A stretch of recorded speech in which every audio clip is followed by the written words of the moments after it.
Hey guys, we are just getting all set up here. Let me get situated so I can see some of your questions popping up over here. And we should be ready to go here. We're getting a little bit faster at this. This is our third live Q&A, so we're getting a little bit faster at this. So it should just take me a couple of seconds and we can jump right in. And of course, Andrea's joining us. She joined me for the last one too, and I think it went a whole lot better and a whole lot smoother having her here. So we're gonna jump right in and get started. We just gotta get our computers matched up with our phone, and then we should be good to go. Scroll down until you see the live video.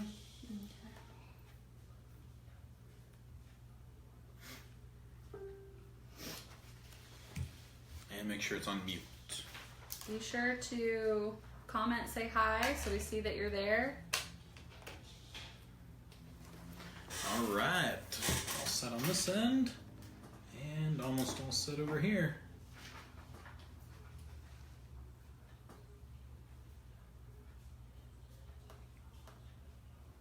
All right, so what Andrea does that's really important for us during this is that if you have questions or need like additional information, like if I answer your question, maybe I leave out a little tidbit or something that you feel like pertains to you, if you ask it, Andrea will be able to let me know.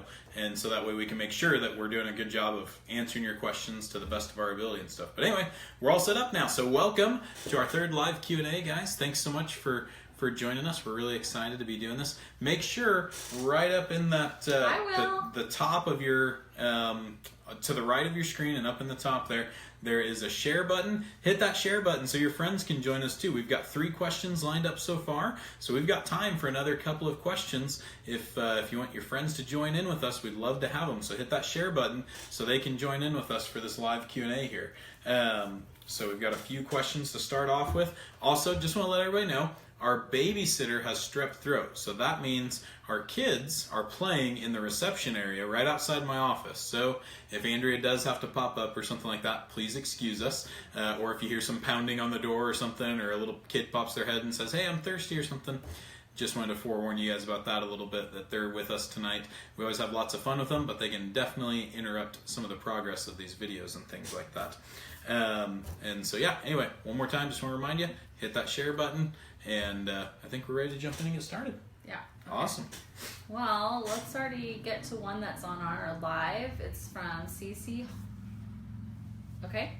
Says, great. So how do I get my pup to be calm around guests? When guests come, she jumps on them and will sit calmly until they praise her for sitting. Then she jumps on them again.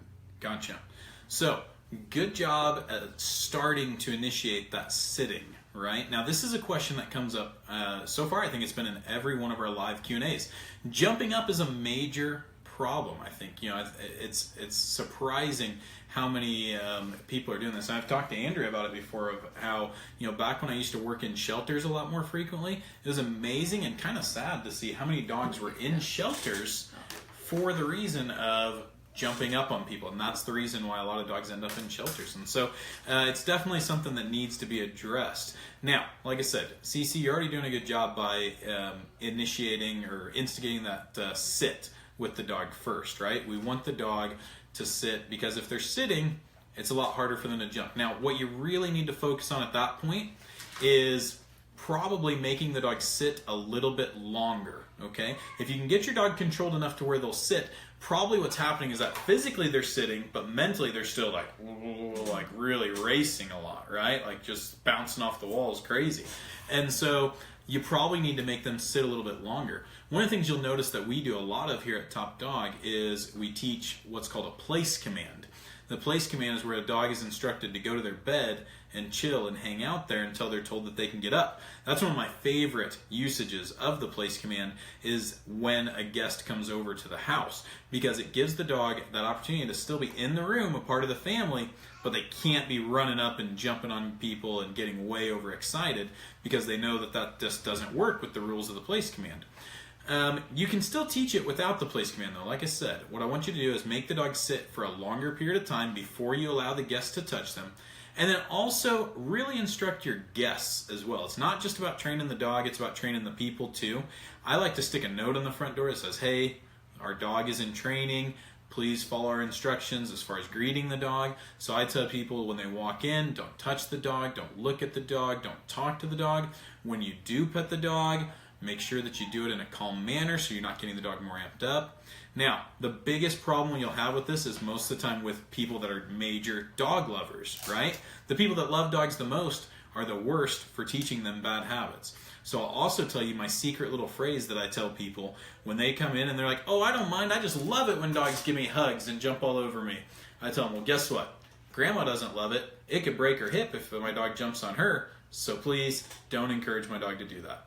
So again, Cece, just in a nutshell, train the people what you want them to do, because if they're not doing it appropriately, if your dog's getting reinforced for jumping up, they're going to keep jumping up.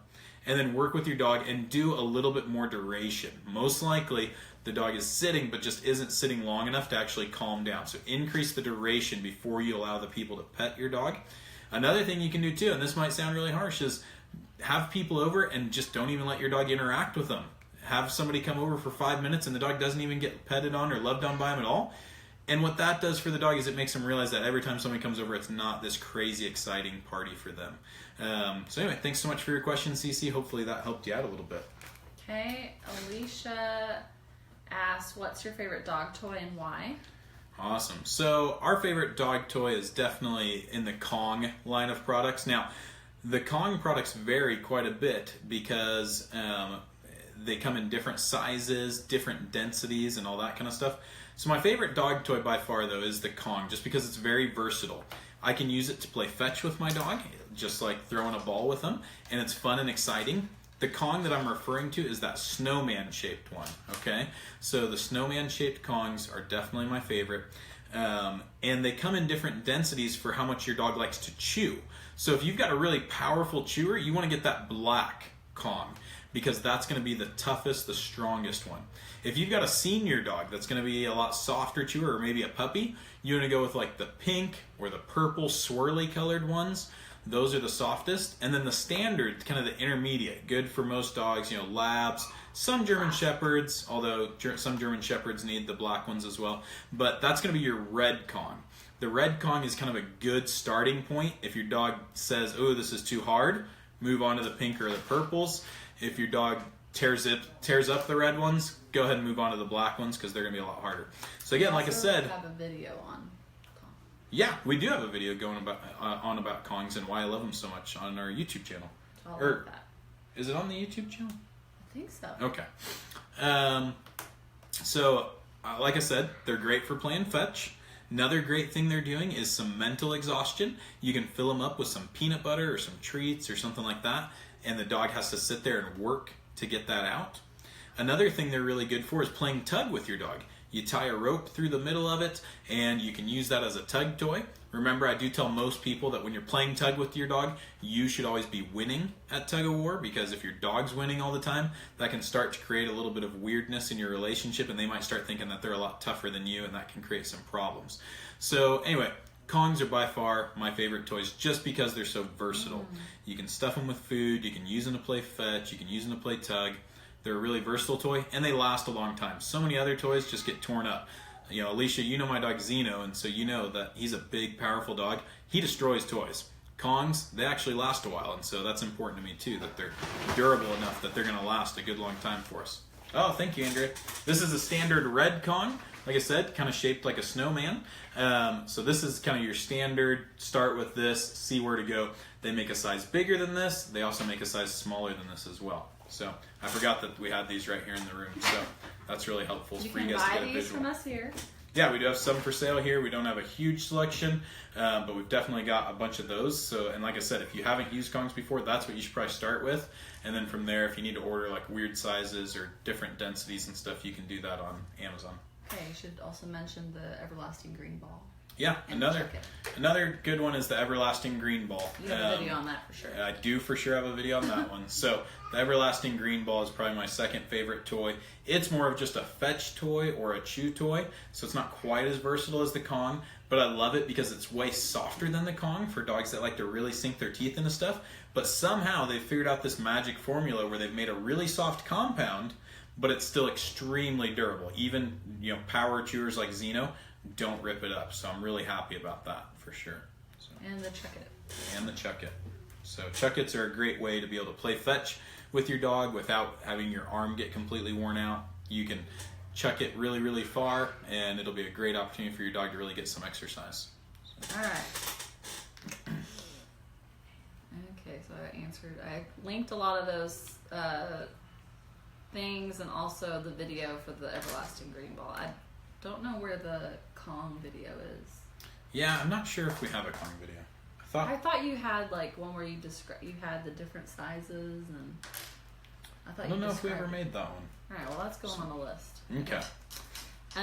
Matt Cobb asked, I asked my dog if these pants make me look fat. She licked herself and left the room. I think that means yes. Pretty sure that's what that means. Thanks, Matt.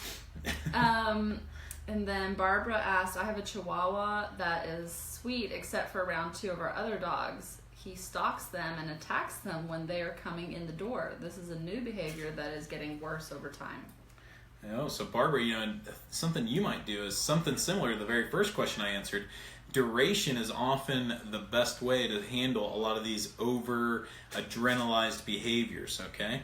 Now, this is something that I can't give too much advice. Anytime we're dealing with aggression, we don't answer a ton of questions about aggression during these live videos just because it can be all over the place. And if I gave you the wrong advice over a live video without really seeing it, it could definitely create some problems or make them worse. So I would encourage you, send us a little video clip of that. Take a little 30-second video clip of what's going on, because I'll be able to evaluate a little better and give you some more tips on it. But no matter what, whenever a dog's just getting into those over-adrenalized behaviors, I always try to do some duration with the dog. So make them sit or down or go to their bed on place or something like that for a while to make them mentally slow down a little bit. Because if they're just mind racing and they're stalking and doing that kind of stuff, you need to get them to stop the behavior and also to just calm down, lower their energy level quite a bit there. Okay. Matt asked, he said his dog is in the middle of puberty and starting to get a little extra distracted by females and even escape the yard to the female next door. All right, so when dogs are going through puberty, we can definitely see some things like this, right? It usually starts around like the 7 to 8 month mark through like the 12-month mark is when it's usually at its worst. And so we definitely see a lot of hormonal changes going on there and different behaviors. Basically, think of it like the teenage years, right? We all went through some weird stuff when we were teenagers. Dogs do as well. Now, even though when those teenage years start firing up, the dogs do, of course, sexual emotions and stuff like that do get heightened through that period as well. I will say that one of the things about dogs is that they don't have sex unless they're trying to reproduce, okay? Dogs don't just have sex for pleasure. So your dog is probably not heading out to the neighbors because of the fact that that's a female. Your dog would probably still be doing that even if your neighbor's dog was a male. What you're probably seeing is during those teenage years, we all get a lot more social, most of the time at least, and that's what's probably happening. And since I know your dog personally, I know Gus is extremely social. He is one of the most social dogs that comes to our doggy daycare, and so most likely he's just sitting in his fence and he sees that there's a neighbor dog somewhere else, and he's wanting to get out and go play with that dog. It probably doesn't have much to do with that female. The only time that it would have something to do with that female is if she were in heat. Because to a male dog, a female dog is no more interesting to them than another male dog unless she's in heat. So if she's in heat, yes, you need to be very, very careful. Keep a close eye on that. But otherwise, it's most likely your dog just getting out to go play with the neighbor's dog because your dog's super social. So just like when I was a teenager, me and my buddies used to sneak out and go to Steak and Shake for ice cream at midnight or whatever. That's kind of what Gus is doing right now. He's just sneaking out to go play with the neighbor because it's more fun than just hanging out in the backyard. So probably not anything. You, Will. Yeah, looking at Will. But so how do you prevent the dog from getting out? preventing the dog from getting out of the yard, I mean, that's just one of those things that a lot of monitoring is going to have to come into play there. If you can't trust your dog in the backyard, then you either need to secure the fence more or just don't let them hang out in the backyard without close supervision. Some dogs are just crazy escape artists. I've had plenty of dogs that I would not take my eyes off of them in the backyard. If they were in the backyard, I was in the backyard with them. So I just don't leave them up to their own devices at that point. So. Okay. All right. For those of you watching, go ahead and comment down below your questions, any other things you want us to talk about. We have about 5 or so more minutes, and I'd love to get more questions and more comments. This one says, when Bella gets something that's when Belle gets something that's off limits, such as a kitchen towel or stray sock, and runs away with it, how do we get it back without chasing her? We've tried come, drop it, and sit, but it turns into a game for her.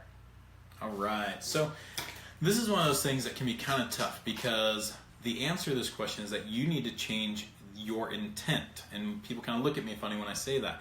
You need to change the intent of what you're doing. Most likely what's going on is that your dog is looking at this and saying, okay, this looks like a fun game. They're chasing me around. You're doing something exciting. It's a lot more exciting than what's normally going on in the average household in the middle of the evening when the dog goes and steals a kitchen towel. Most of the time we're sitting around reading or watching TV or something. So you need to change your intent. A lot of people will be chasing their dog around. No, stop it. Drop that. Get over here. Come on, drop it. And all that stuff, that tone, that excitement, it's just plain fun for the dog at that point. So most of the time when I have a dog that's doing stuff like that, I kind of go into stalking mode. I stand up very tall, try to make my presence look more big and intimidating, and I quietly walk towards the dog.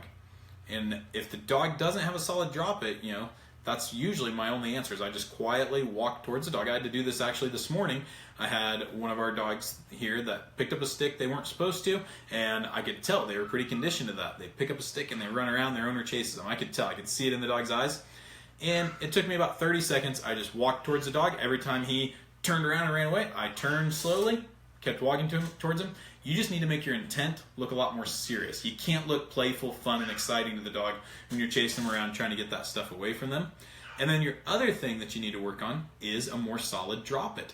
Practice drop it in a controlled manner. When you're on leash, training with your dog, practice the drop it command, so that way your dog's going to be a whole lot more solid at it in an uncontrolled manner. And do just like every other training we do, where you slowly generalize and proof and you make it more and more realistic. Your dog's going to know when they're off leash and when they're not off leash. And so you need to slowly generalize it, so that way when they're on leash, once they're dead reliable on leash at doing drop it every time, then you start phasing out that leash. For those of you that haven't heard me give that spiel before, one of my favorite ways to phase out the leash is to go to the dollar store, buy a super cheapy little leash. Literally, they sell dollar store leashes at Dollar Tree. They're $1, 5 feet long. Put that on the dog, and then every few days, cut off 3 to 6 inches of that leash. So you're gradually phasing out the leash, and if you do it cold turkey, your dog says, oh, leash is off, now I can run away and be crazy again. But if you gradually phase it out, your dog's going to be a lot more reliable for you. They're not just going to say, oh, leash on, I behave, leash off, I don't behave. It's a tough one. Intent, and then work on it in a controlled environment. Yeah, I think what stood out to me is that you aren't going fast after the dog, but you're walking slowly towards the dog. Yeah, slow, and this sounds kind of mean, but intimidating looking. Like, I try to stand up big, tall, and if you've ever seen dogs that'll do that to each other, like in a pack of dogs and stuff, that's exactly how the pack leader will correct somebody that's taken something that they shouldn't have. Okay. Also, I'm getting some ideas for some future videos that we should do to put on YouTube. So if there's something like the drop it command, where he could demonstrate that in a video, go ahead and comment some ideas of some things that you would also like us to make future videos on. So, yeah, we love making step-by-step videos ideas and tutorials and stuff like that. So let us know. We can definitely make the drop it command video for sure. Okay. If we haven't already. I don't know. Okay. What do you do about obsessive lickers? I have a border collie that licks his paws, my arms, and anything he can get his tongue on. All right, Barbara. So good question. First thing I do is eliminate any health issues that might be going on. So frequently licking paws is oftentimes a sign of an allergy or something, especially an environmental allergy. So like an allergy to a specific grass or something that's going on around your house. So if they're frequently licking their paws, I want to try to rule that stuff out, and so keep an eye on that. A good way to test for that is Benadryl. So talk to your vet about how much Benadryl you might be able to give your dog. If you give them some Benadryl and the licking the paws stops, that tells you there's probably an allergy problem going on. You mentioned also that the dog is also licking you a lot and also just licking other things. In that case, a lot of times we're dealing with OCD. The dog has some kind of OCD going on to where it's causing him or her to lick obsessively. And again, we need to break that cycle, just like some of those other behaviors we talked about. It's similar to like dogs jumping up on people or things like that. We need to break that cycle a little bit. So what I like to do is redirect. When the dog starts licking and licking and licking something, I don't let them. I stop them. I stop them in their tracks, and I will redirect. A lot of times that's where I'll use obedience to help me with my redirection. So you'll hear me talk a lot about how with obedience, it's not a replacement for behavioral training, right? Obedience, sit, down, come. That doesn't replace good behavior, but it can help with good behavior. So use the obedience to redirect the dog to stop them from licking. Make them do some sits, some downs. We do puppy push-ups with them to kind of redirect and change their mind. We'll do the place command or the practice the come command. So you need to redirect pretty quickly to get the dog's mind off that. In very, very, very rare cases, I hesitate to even mention this, I have seen where I felt like medication was necessary if the OCD is extremely bad. But most of the time, with just creating a more solid foundation for your dog, working with your dog on a regular basis, you give them something else for their mind to be on. And you mentioned that this dog is a border collie. Border collies a lot of times need a job. And so if you can give your dog a job, most of the time you'll see some of these behaviors go away. Border collies were not designed to be couch potatoes. And so that's sometimes I see a lot of working dogs develop OCD when they don't have much of a purpose in life. So give them a job, put them to work, and that'll help them out a lot. Okay, and kind of interesting that Will had a similar question. Said, I have a friend that has a dog, Benzie, keeps licking his other dog, Sadie, in the mouth. And Sadie keeps warning Benzie, but she keeps on. Benzie also likes to lick everything. What does that mean? So licking inside the mouth. Yeah, licking inside the mouth is oftentimes, it can be a couple of things, but puppies will oftentimes lick their mother's mouth to kind of get extra little scraps and nutrients and stuff like that. So in the wild, when a mother is raising puppies, that's a very common thing. And so I'm going to just take a guess without seeing the dogs, and I'm going to guess that Benzie is a very submissive dog. Most of the time when we see that behavior continue, it's when we're dealing with a pretty submissive dog. And so what they're trying to do is they're trying to show that other dog that they look at them like a leader, like you're the boss, okay? So licking the inside of your mouth. But unfortunately, it can annoy the other dogs. The other dogs can just say, knock it off, like I'm not your mom, okay? And so it can definitely annoy the other dogs. So you guys need to be correcting, I keep forgetting what the dog's name is, Benzie. Mm-hmm. You guys need to be correcting Benzie pretty frequently for doing that stuff, because if it's a submissive thing, it can kind of get just like reinforced if they just keep doing it. And so you need to start helping Benzie with being a little bit more confident and just correct that behavior. Just make Benzie knock it off, get them to stop, because eventually Sadie might lose her patience and haul off and bite Benzie or something like that. So you need to go ahead and step up and be an advocate for Sadie and start correcting Benzie. All right. Well, we got time for one more. Brian says hi from Doggone. Oh, hi, Brian. Thanks for joining us. Heidi asked, when you were beginning scent training for Diabetic Alert, what is the next step after the colander? Do you have a video for that? Yeah, absolutely, Heidi. So I think we do have a video for that. I'm not positive, but I think we do. You'll see us using small scent containers, and I think we've got some videos about that as well. So when we're transitioning from the colander, the next step is pretty much the exact same. We use a big target, which is the colander. And again, for those of you guys that don't know, we train a lot of Diabetic Alert Dogs here at Top Dog, and so Heidi's question is pertaining exactly to that. In the early stages, we use a colander where we trap the odor so that it's a big target. The dog goes in, sniffs, and gets rewarded. The next phase is we use these small containers. We call them scent tins, and they've got holes drilled in them, and we just transition. After we've done a couple months and several hundred repetitions of the colander, then we move on to the small containers, and it's the exact same, except now it's just a much smaller target for the dog to have to come in, they sniff, and then they get their reward. What that does is it makes it a lot easier for us to go to the next phase, which is where we're going to start hiding that small container on our body and stuff. You don't want to hide just that scent sample in your pocket because it just gets too contaminated and dirty and nasty. Plus it's got your saliva on it, so it's just kind of gross to handle that without any kind of container. So we use those small containers, those scent tins. And like I said, I think we've got a video that shows where you can order those scent tins from. So Andrea will try to find that and post that down below. I posted this video. Diabetic Alert Dog Training, how to collect salival samples for training. Okay, so Andrea posted one that talks about how to collect the saliva samples.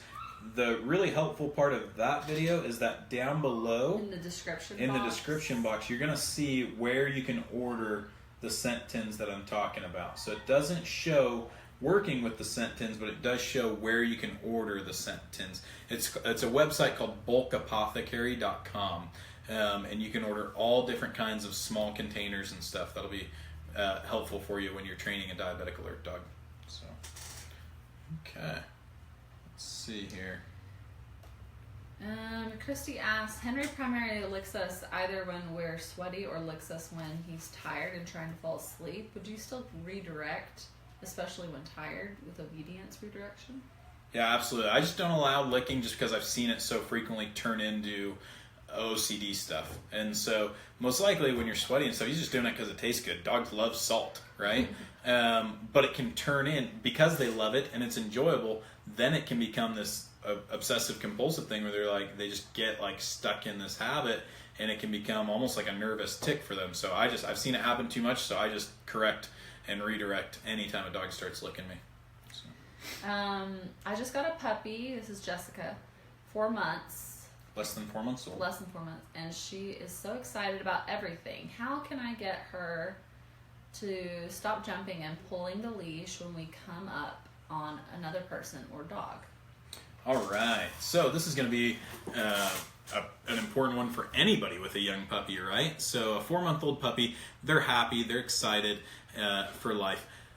Again, we talked about this at the very beginning of the video. Most of the time it's just a matter of doing a little bit of duration. And with a young puppy, when I say duration, I don't mean the same duration that I'm talking about with an adult dog. With an adult dog, we're talking 5-10 minutes of duration sometimes to get them to calm down. With a younger puppy, most of the time I'm just asking them to just kind of settle down for 5 to 10 seconds. One of the things I would encourage you to do right now to start teaching your dog how to settle down, and this is one of the most important things you can do with a young dog to start teaching them to settle down, is to do an exercise that we call parking your dog. Andrea's going to post a link to that video on our YouTube channel. We call it parking your dog because you're teaching your dog just kind of how to park and settle down and settle in a little bit, okay? And so it's a great way to start teaching your dog some impulse control. My second favorite way to work with puppies on teaching impulse control is the place command. And we've got tons of videos just all scattered all over the place on Facebook and YouTube showing what the place command is. I would definitely start utilizing the place command to start creating a little bit calmer, more well-behaved dog.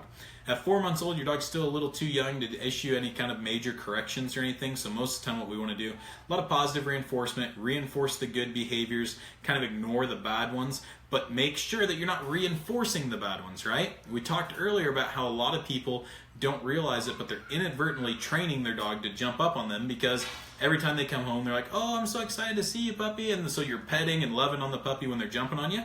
And so they just learn that that's how they appropriately greet people. So most of the time it's more our fault than the puppy's fault. So anyway, Andrea's going to post that video about how to make your dog hold still a little better. That's the title of the video. And we call it parking your dog to teach your dog to settle in. So thank you guys so much for joining us. That's all we kind of have time for right now. We are out of time, unfortunately, and so thank you guys so much for joining us. Again, please share this video, even though we're ending right now. If you share it, people can watch it and still learn some helpful stuff, because most of you guys' questions today were really pertinent to a lot of people. We just got like 4 here at the end, so we'll be sure to print those out for the next video, and we'll address them. Yeah, we'll put those on at the top of the list for next time, and we'll make sure we get to you guys in 2 weeks. Every other week we're doing these right now. So. I guess we should extend it to like 30 minutes next time. This was 30 minutes this time. I mean, I know, but I guess that's what we need to do. Yeah, absolutely. Just a couple of quick announcements for our locals. This Friday is First Friday Pizza Night at 7 o'clock. We're going to be meeting at Moon Tower Pizza Bar. 30-minute class, and then free pizza for everybody that shows up as well. So that's this Friday at Moon Tower Pizza Bar. And then also just a quick reminder, I've already made this announcement a couple times, but group class on this Saturday is going to be pushed back 1 hour. It's so rare that we change group class. So just remember, this Saturday, group class is at 11 a.m., not at 10 a.m. So thanks again, guys, so much for watching. Hit that like button, share it so your friends can see it, and subscribe so they'll be ready to catch us next time. I'm Adam from Top Dog. Andrea's behind the camera. Thanks again.